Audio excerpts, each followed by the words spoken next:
Auspicia la columna de Gustavo Sánchez Romero, Vidrios y Aberturas SRL. Fíjese si recuerda esto. La verdadera democracia es aquella donde el gobierno hace lo que el pueblo quiere y defiende un solo interés, el del pueblo. ¿Sabe qué es esto? No. Esta es la máxima número 1 de las 20 verdades peronistas. Mira. Las 20 verdades peronistas rigieron la vida económica, política, social, cultural y hasta religiosa de la Argentina durante más de 50, 60 años. Y el peronismo fue un movimiento que logró concitar dentro de sí todas las expresiones. Por eso cuando Perón decía que peronistas somos todos, no bromeaba. De hecho, peronistas somos todos.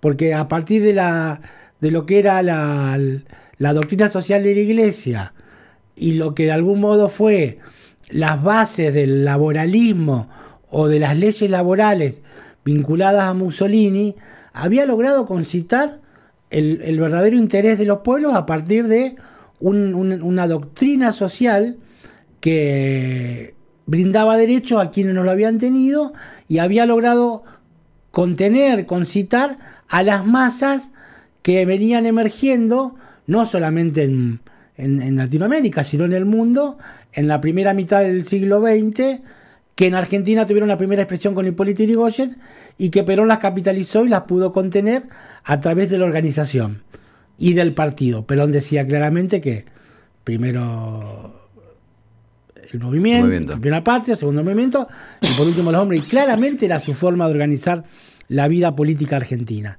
Esto rigió en Argentina durante muchos años y fue dramático porque lo que significó la tragedia de los 70 para la Argentina tiene que ver con las diferencias internas dentro del peronismo que se trasladaron y se trasladan hasta aún hoy en la Argentina y que quizás tuvieron un punto cúlmine cuando en el año 1987 Carlos Menem, primero, bueno, cuando en el 83 pierde Ítalo Luder las elecciones con Raúl Alfonsín, a partir de la denuncia del pacto político-sindical, militar, que realmente asustó a la población y que decidió tomar otro camino, se quiebra una forma de hacer política, de construir en la Argentina. El tercer peronismo, que llama Alejandro Horowitz, que termina muriendo con Antonio Cafiero, fue quizá el punto de inflexión donde ya el peronismo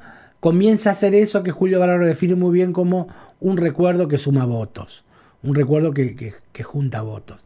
Y la verdad que la aparición de Menem, que también genera desde el peronismo o concita un gran interés, pero a partir de una plataforma liberal, empieza a darle las últimas hurras, a escribir las primeras líneas de la carta de función del peronismo, en términos de cómo lo conocimos históricamente, y cuando llega el kirchnerismo realmente le da al peronismo una salida muy decorosa. Ni siquiera la simbología quedó para recordar, porque hablábamos recién de lo que eran las figuras, las fotos de Perón, el interés de Cristina de sustituirla por Néstor y por ella. No pudo hacerlo. De hecho, Cristina nunca se interesó en tener una constitución o una continuidad de su plataforma, de su forma de gobierno a partir del peronismo. De hecho, recordemos que la transversalidad es un invento de Néstor Kirchner en la primera gestión para evitar o para diluir el poder del partido y crear una nueva forma más vinculada a la centroizquierda.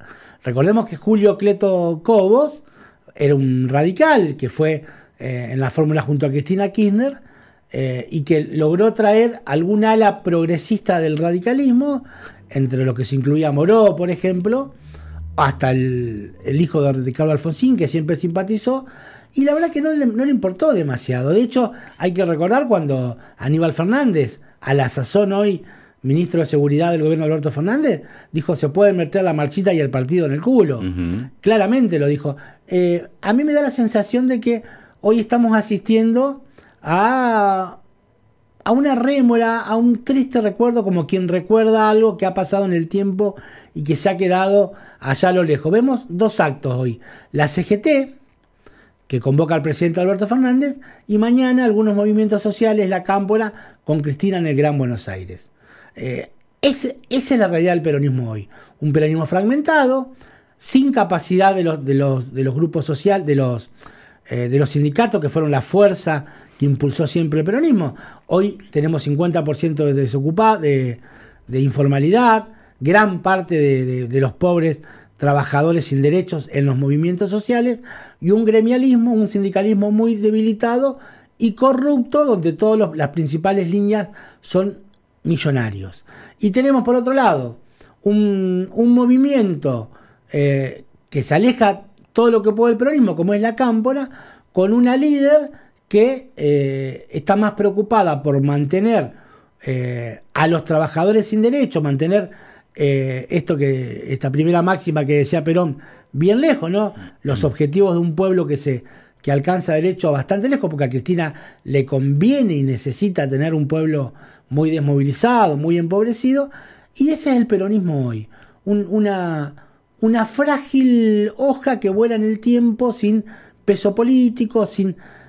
La verdad es que la sociedad necesita, el sistema político necesita de los partidos todavía, y por eso la Unión Cívica Radical, que prácticamente también ha desaparecido, y el peronismo hoy se constituyen en alianzas, se constituyen en coaliciones políticas, donde de algún modo los fundamentos no tienen mucho que ver con las líneas fundacionales de sus partidos.